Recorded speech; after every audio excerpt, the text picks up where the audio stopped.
enak di awal, sesak di akhir. Wah. Ya jadi makanya kita sebagai wanita itu harus smart ya. Pernikahan ini niatnya kan baik.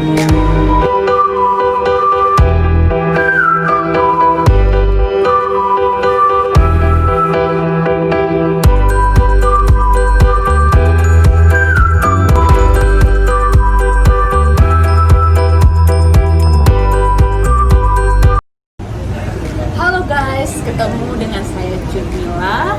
Kali ini aku ditemani oleh pengacara yang sedang hitsnya.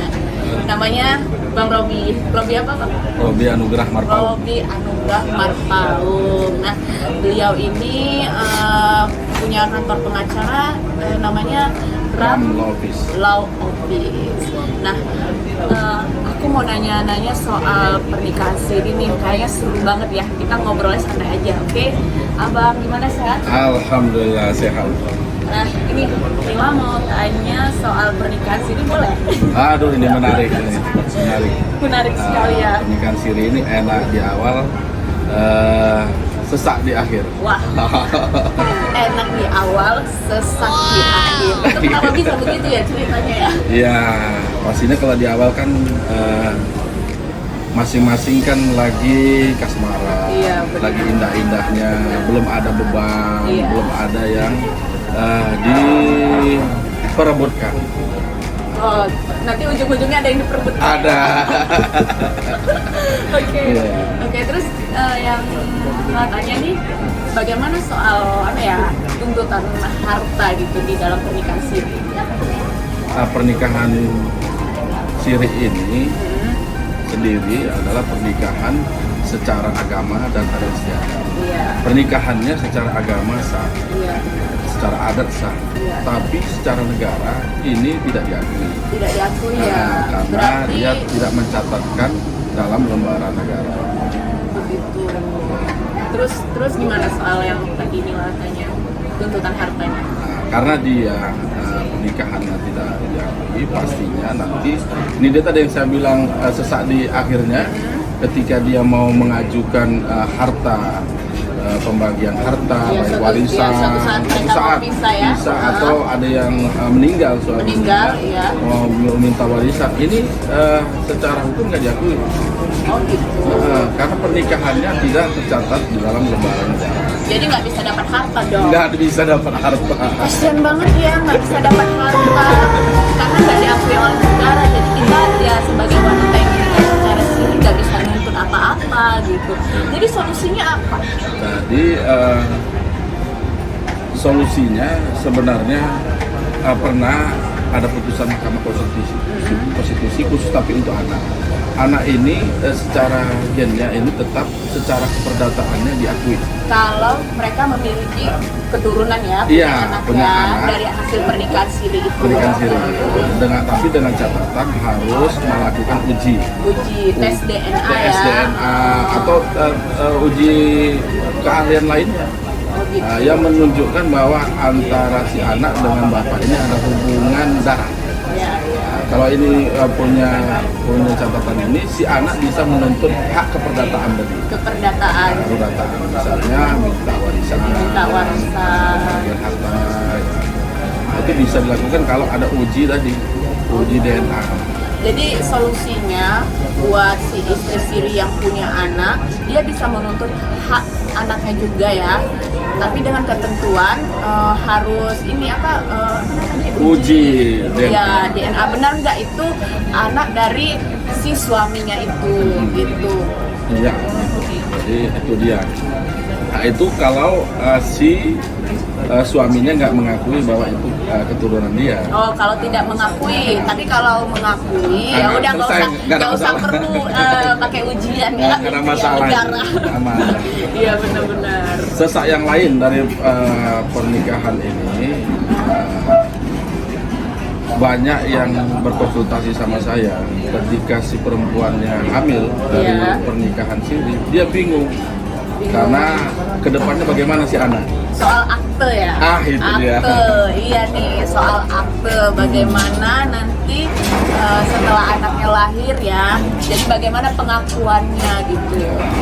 Nah itu pastinya kalau secara administrasi kenegaraan ini nggak bisa dikeluarkan akte karena pernikahannya tidak Diakui oleh negara. nggak diakui oleh negara. Nah, bagaimana solusinya supaya bisa dapat akte? Solusinya Si perempuan bisa mengajukan ke pengadilan negeri atau pengadilan agama tentang pernikahannya. Pernikahannya nanti keputusannya wali itu ada pada si ibu atau garis ibu. Dari putusan itu nanti bisa dijadikan syarat pembuatan akta kelahiran. Di dalam akta kelahiran itu memang sayangnya nggak tercantum nama bapaknya. oh begitu. Jadi yang tercantum nama Si ibu. Nah, jadi hasil pernikahan siri ini kalau punya anak, dia kalau ngurus akte itu nggak keluar nama bapaknya. Biasanya kan kita, contohnya nama saya tuh ya, Nurul Jamilah. Pasti ada anak dari itu, nama orang tua saya yang laki-laki bla bla. Nah, kalau ini nggak ada. Jadi dia namanya itu dicantumkan nama ibunya gitu. Kira-kira begitulah. Nah, jadi kalau tidak punya anak, bagaimana dia menuntut harta? Nggak bisa. Pastinya ya dirugikan si perempuan. Iya benar. Ya. Udah pertama pernikahan dan diakui oleh negara, pastinya harta-harta yang diperoleh setelah pernikahan yang masuk kategori harta bersama, si istri nggak bisa menuntut karena pernikahannya tidak diakui oleh negara. Berarti solusinya itu sebenarnya harus diambil dari awal ya.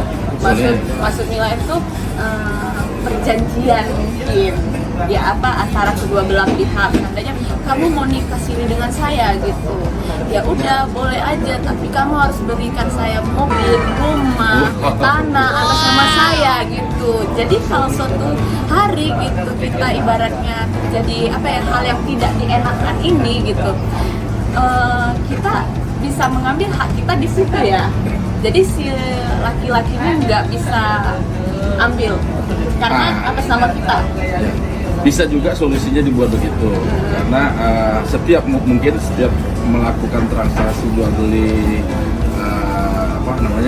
harta baik rumah, mobil, pada saat sudah melakukan pernikahan siri bisa dibuatkan perjanjian antara si suami dan istri bahwa harta ini bisa ditentukan apakah harta ini milik si istri atau juga backupnya pada saat membeli hak kepemilikannya itu dibuat atas nama si istri sehingga pada seketika pasangannya pisah si istri ini tertolong, ada alas hak hukumnya. Iya benar. Ya jadi makanya kita sebagai wanita itu harus smart ya. Nah kalau kita contohnya gitu, saya nikah siri, seharusnya pas lagi harta yang kita cari bersama ya itu semuanya memang benar-benar pure di atas namakan nama kita sebagai perempuan. Itu benar nggak? Boleh, bisa. Iya, jadi nggak pusing. Jadi kalau karena ini istilah pernikahan siri ini ya namanya laki-laki ya. Kapan waktu aja dia bisa ninggalin. Beda sama pernikahan negara gitu. Mau 2 tahun juga ditinggali suaminya gitu ya. Tetap harus ngurus ke pengadilan agama. Jadi harus ada keluar akte cerainya. Kalau pernikahan siri mau besok juga si laki-lakinya nggak ada kabar ya udah bye wassalam. Bener nggak? Iya.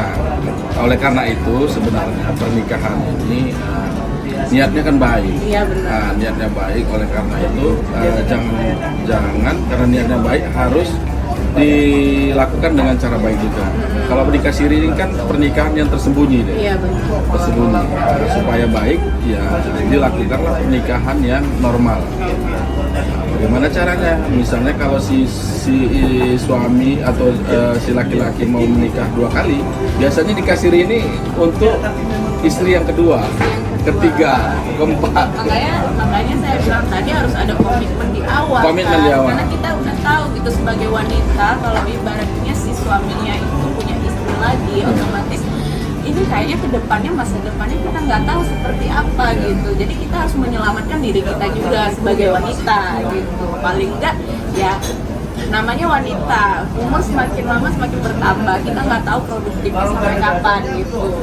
Ya bukan matre ya, tapi wajar aja karena istilahnya kita perlu juga lah yang namanya itu kebutuhan atau untuk meniti kedepannya seperti apa gitu.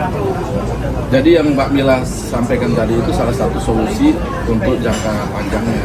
Jadi setiap transaksi jual beli dari pernikahan siri ini, ya memang harus komitmennya diatasnamakan si istri atau buat perjanjian antara kedua belah pihak. Di kemudian harinya nama si istri ini dicantumkan dalam harta yang dibeli tadi. Iya sih, tapi kalau bisa perjanjian itu benar-benar contohnya di notaris yang jelas gitu ya. Iya. Benar nggak? Ya. Jadi jangan asal hitam di atas putih, jangan mau gitu, harus di notaris. Karena ada kekuatan, lebih ada kekuatan hukumnya. Iya, karena produk notaris itu adalah bukti otentik. Iya, bukti. Jadi bukti surat itu ada autentik dan tidak autentik. Tidak autentik itu di bawah tangan. Iya benar. Jadi kekuatan hukum terkuat itu adalah autentik yang dibuatkan di dalam pejabat negara notaris. Iya. Jadi kadang ada orang yang ibaratnya ya udah perjanjian hitam di atas putih cuma pakai materai doang gitu kan. Tapi yang tadi seperti Abang bilang gitu, harus ada pejabat yang memang membuat namanya surat perjanjian itu. Iya. Oke deh, kalau begitu bagi teman-teman yang mau konsultasi gratis tentang hukum, mau apa aja ditanya tentang KDRT juga ya, kekerasan dalam rumah tangga atau lain-lain, contohnya hak asuh anak atau segalanya lah ya. Nah, kalian itu bisa konsultasi sama abang ini di ada Instagramnya konsultasi hukum. Konsultasi _hukum _ Law Office. Oke. Nah, sampai ketemu lagi ya. Bye bye. Salam cakrawala hukum.